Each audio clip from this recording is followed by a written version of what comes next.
Olá, vocês que estão chegando aqui, sejam todos muito bem-vindos. O nosso canal Metodologia Amigável hoje está apresentando um tema, com um tema que, que diz respeito principalmente às mulheres, embora ele possa ser considerado algo que tem um conteúdo para que toda a sociedade assista, se interesse e pense sobre ele. Eu estou falando aqui do tema violência contra a mulher, né? Violência doméstica. E logo sobre esse tema surge um conceito inicial que nós temos que discutir aqui e mostrar o significado dele, que é exatamente o conceito de feminicídio. Certo? Então, feminicídio é uma palavra que foi cunhada e que foi divulgada inicialmente por uma ativista e acadêmica que trabalhou na Inglaterra e nos Estados Unidos, mas que nasceu na África do Sul e que se chamava Diana Russell.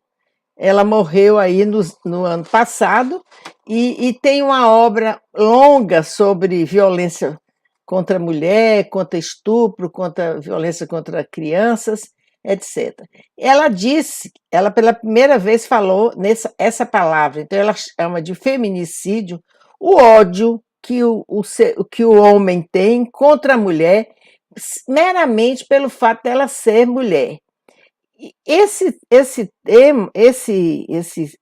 termo, ele foge um pouco dessa designação mais patológica que é explorada pela psicanálise e a psiquiatria, que é o homem, o indivíduo masculino que tem aversão por mulheres, que muitas vezes chega a matá-las dessa maneira. Então, foi tomada daí, só que esse assassino, esse ser humano, esse homem que comete o feminicídio, 33,2% que são maridos, que são companheiros dessas mulheres que morrem, eles agem inconscientemente, não nesse sentido de aversão sexual contra a mulher. Certo? Eles têm muito mais, aí é uma visão de misoginia, certo? E o que é a misoginia? Ora, a misoginia é uma atitude cultural que é arraigada nas sociedades que tem uma base mais patriarcal, como é a brasileira, não é? Que diz que o elemento masculino, o macho, ele é hierarquicamente superior à mulher, né? O seu contraponto feminino, certo? Então tem uma característica mais de gênero, né? De sexo aí. E esse comportamento sexual, ele historicamente é construído a partir de elementos culturais, né?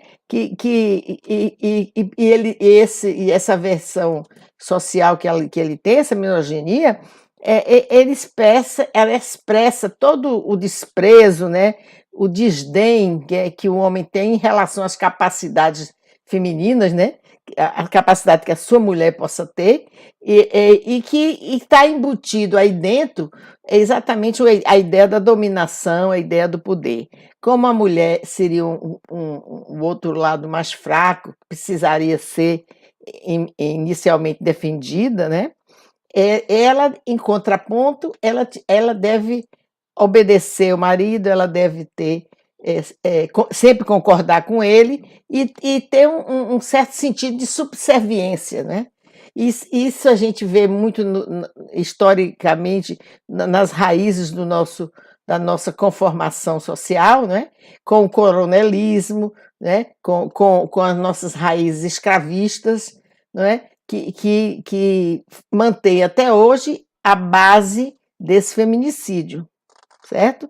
Então, dessa maneira, essa construção mental que o ser humano, que o masculino tem diante da mulher, é que chega a desencadear uma série de ações, inclusive a ação mais trágica e mais absurda, que é exatamente o feminicídio. Quer dizer, o cara mata a mulher pelo fato dela ser mulher. Por exemplo, o macho, na sua autonomia, ele não admite que a mulher, que é um ser inferior, ela troque por outro ou não queira mais estar com ele. Então, isso é algo inadmissível e muitas vezes é o desencadeador dessas ações de violência extremas, não é? Agora, eu vou aqui ilustrar mostrando como muitas palavras, quando se fala do masculino e do feminino em relação aos animais, sempre quando se fala do elemento masculino, ele tem uma conotação, vamos dizer, positiva, e quando se fala do contraponto feminino, tem sempre uma conotação de inferioridade. Quando a gente diz assim, por exemplo, o cão é o melhor amigo do homem, né? É fiel e tal. A cadela, quando você chama uma mulher de cadela, você está ofendendo essa mulher, porque ela é como se fosse uma rameira, né? Uma prostituta que todo cachorro no meio da estrada pega, né? Pega, inclusive, é um termo bem machista. E quando se diz vagabundo com homem, se diz, aquele cara é um vagabundo, porque ele é um camarada que não trabalha, é um camarada que vive jogado, largado por ali. Não é positivo, mas também não é tão ofensivo. Mas se você chamar uma mulher de vagabunda, então você está se referindo a ela como se fosse uma prostituta, né? É um xingamento. A mesma coisa quando se diz touro. Touro é um homem forte, né? Vigoroso, e a vaca é um xingamento, né? Não tem nada de positivo aí nessa palavra, né? Também o seguinte, isso tudo se diz quando um homem faz uma burrada, ou uma mulher, mesmo a filha, faz uma burrada, então, na verdade, tudo aquilo é culpa da mãe, né? Inclusive, a mãe é xingada com palavras de baixo calão. Vá para um jogo de futebol, muitas vezes o juiz é xingado, não o juiz simplesmente, mas a mãe do juiz, né? Isso já é uma coisa clássica, né? Agora, na verdade, em muitas sociedades, né, diferentes da nossa, essas coisas chegavam ao extremo, né? Você vê na Índia, até pouco tempo, esperava-se que a mulher, quando o marido morresse e iria ser colocado numa pirra para ser queimado, cremado, a mulher fosse junto e também morresse com o marido. Então, ela não tinha socialmente uma existência autônoma, ela existia em função do marido. E no momento em que o marido se ia embora, ela também não tinha muita razão para ficar, para existir. Então, isso é o cúmulo do absurdo, né? Agora, na verdade, eu queria citar Elaine Saffioti, que é uma socióloga e que estuda a violência de gênero. Ela acha que na verdade, essa questão da hierarquia é algo que precisa ser cortado, que precisa ser podado para que haja realmente a igualdade, né? As desigualdades entre os gêneros passem a não mais existir. E eu considero que quando se faz um apelo assim feminista, né? Quer dizer, uma atividade que seja voltada para a mulher, para o bem-estar feminino, eu acho que esse apelo, esse movimento tem que estar atrelado a todas as desigualdades que existem na sociedade de uma maneira geral. Porque se nós formos analisar as raízes da nossa Constituição Social, nós vemos que ela tem aquela raiz escravista que já discrimina, que já coloca como um ser inferior o negro, né? E no caso do feminicídio, a negra, né? Porque, inclusive, nas estatísticas que nós vamos, inclusive, algumas passar para vocês entenderem melhor como é o problema no Brasil, 60% das mulheres que morrem por feminicídio são negras. Então, é exatamente a desigualdade que precisa de ser dirimida, que precisa ser resolvida na nossa sociedade. Não só a desigualdade de renda, que pouquíssimas pessoas ganham muito e muitas ganham muito pouco. Então, isso tem que ser equacionalizado para que a gente possa se constituir em uma sociedade moderna, uma sociedade em que todos possam ter uma qualidade de vida suficiente. Então, gente, falando sobre as estatísticas, né, existem muitos institutos, muitos blogs e muitos ONGs que fazem apropriação desses dados, né, com metodologias diferenciadas. Eu consegui, muito simplesmente, listar de 2017 até o ano passado as estatísticas de feminicídio no Brasil. Então, a gente tem, em 2017, a quantidade de mulheres mortas no Brasil chegou ao auge de 4.936 mulheres. Então, é um número super alto. Em 2016, nós tivemos já um número alto de 4.804, e esse número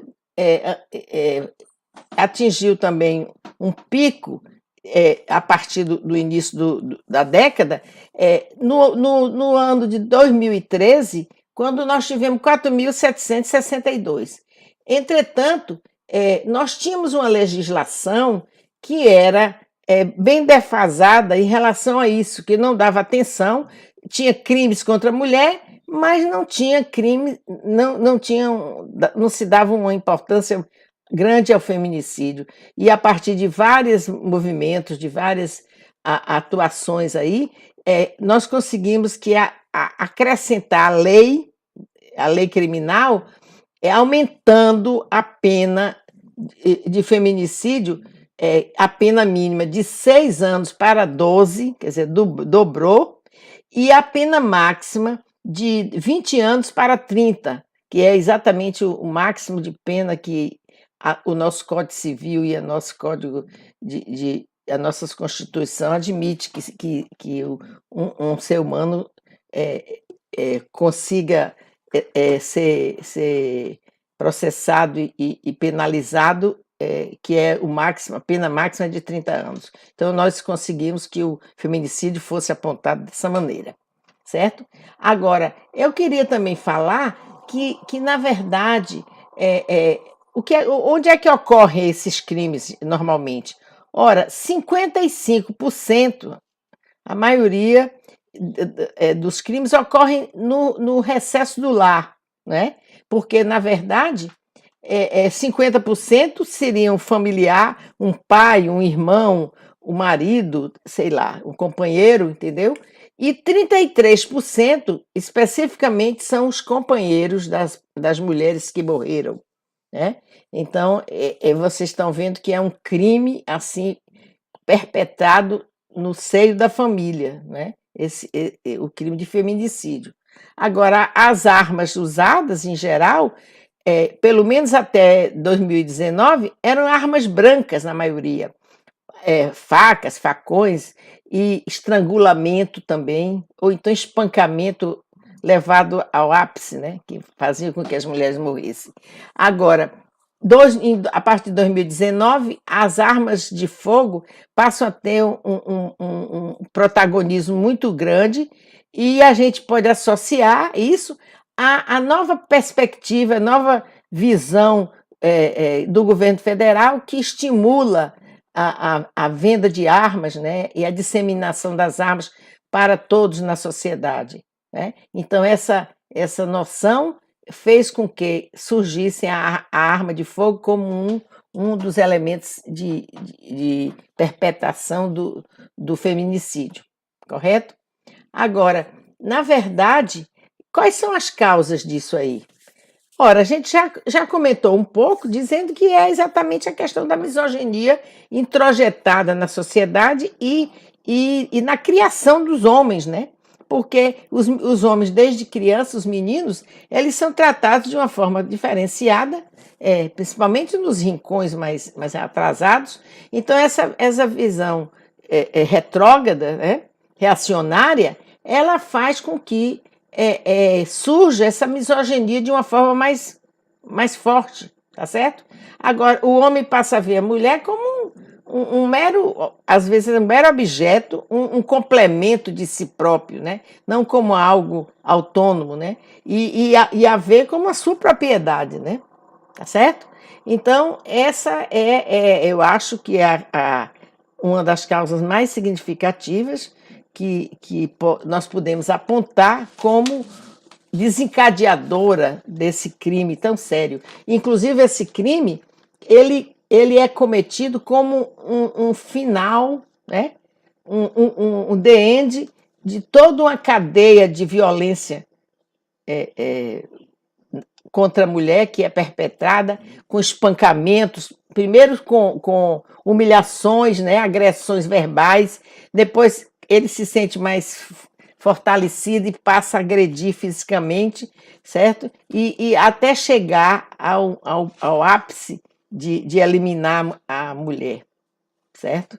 Agora, outra coisa também, para que a gente tenha uma visão que é preciso que se faça bastante coisas para que esse número de mulheres mortas dessa maneira diminua, para que essa relação entre os dois gêneros não chegue a esses parâmetros de tanta barbaridade, né?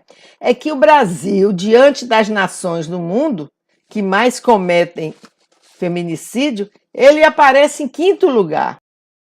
Este quinto lugar que o Brasil recebeu nesse ranking da violência mundial, parece refletir exatamente a realidade nossa realidade social atual, onde existe um desgoverno político e onde a violência é estimulada através da proliferação das armas, das políticas que não têm a mulher como uma figura central que precisa ser protegida e precisa ser acompanhada.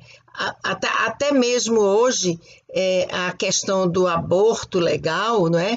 Que deveria ser aprovado no Congresso para que as mulheres tivessem mais proteção na hora de ter que fazer um aborto, até isso é combatido, e é combatido até mesmo o aborto legal que existe já na Constituição para os casos de estupro, né?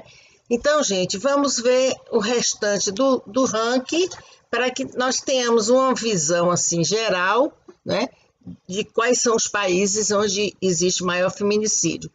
Bem, o primeiro da lista é o El Salvador, né, onde 8,9 em 100 mil mulheres morrem por feminicídio. Em segundo lugar vem a Colômbia, em terceiro a Guatemala e em quarto lugar, pasmem, vem a Rússia, né? A Rússia, que é um país emergente, um país que tem uma importância geopolítica muito grande, né? Maior até que o Brasil mesmo. Ele está um ponto acima do Brasil, com 5,3 por 100 mulheres, enquanto o Brasil tem 4,8 por 100 mulheres. Depois do Brasil, nós temos o México, né? Um país que é grande, mas que é evado com muita violência, advinda principalmente das drogas. Em sétimo lugar, nós temos a Moldávia, em oitavo, Suriname e em nono, a Letônia, né? Agora, fechando o ranking, nós temos aqui Porto Rico, que é um país, um satélite quase dos Estados Unidos, né, que absorveu toda aquela cultura norte-americana, mas que é um país também latino, né? Então, o que a gente pode observar é que a maioria dos países que estão nesse ranking são latinos, né? Que têm a mesma história cultural moldada no escravismo, né? A mesma constituição econômica baseada nesse tipo de mão de obra, não é? Com os mesmos tipos de culturas, etc. E se destacam aqui esses países da América Latina. A gente precisa estudar melhor a posição desses outros países, a permanência deles no ranking, que são países mais anglo-saxões, como a Rússia, a Moldávia e a Letônia, porque a gente precisa fazer uma pesquisa para entender melhor como eles estão situados aqui nesse ranking. Tá bem? Agora, eu queria também só dizer mais que a faixa etária onde ocorre mais feminicídio nas mulheres é de 18 a 30 anos. Exatamente nessa faixa etária onde as mulheres têm a sua plenitude, né, física, e é onde elas são mães, e esses crimes ocorrendo faz com que muitas crianças fiquem órfãos aí nesse momento, certo? Então, essa é também um caso a se comentar e a se pensar e a refletir sobre toda essa violência que se espraia no nosso país. Agora, gente, eu queria só dizer a vocês que vocês que permaneceram até o final, propaguem esse vídeo. É importante que a gente dissemine. Se a gente não tem um ativismo em relação a isso, né? Porque muitas mulheres, inclusive, reagem a se engajarem no movimento feminista, porque esse movimento ele sempre foi muito mal falado. Ele foi. Há uma tentativa histórica de desmoralizá-lo, dizendo que as mulheres eram lésbicas, que as mulheres eram uns homens e tal, eram umas degeneradas, porque tudo isso é propaganda masculina, no mundo masculino, para que as mulheres não tenham os seus avanços, né, sociais. E é importante que você participe, não digo do movimento, mas que você possa contribuir de alguma maneira com o seu posicionamento diante do seu marido, do seu companheiro, do seu namorado, que acontece muito, agressões de jovens pelo namorado, e assim mesmo continua o relacionamento. Então, vocês têm que se posicionar diante de qualquer violência que vocês sofram, mesmo que sejam verbais, porque, na verdade, você estará contribuindo para cerrar as pernas desses preconceitos machistas que vigoram nessa relação de gênero. Então, gente, muito obrigada por assistirem. Por favor, se gostaram, deem o like. Se não são inscritas no canal, eu lhes convido a se inscreverem, certo? E acionar o sininho, porque vocês serão avisadas de cada vídeo que nós postamos aqui. Muito obrigada e até a próxima. Lúcia.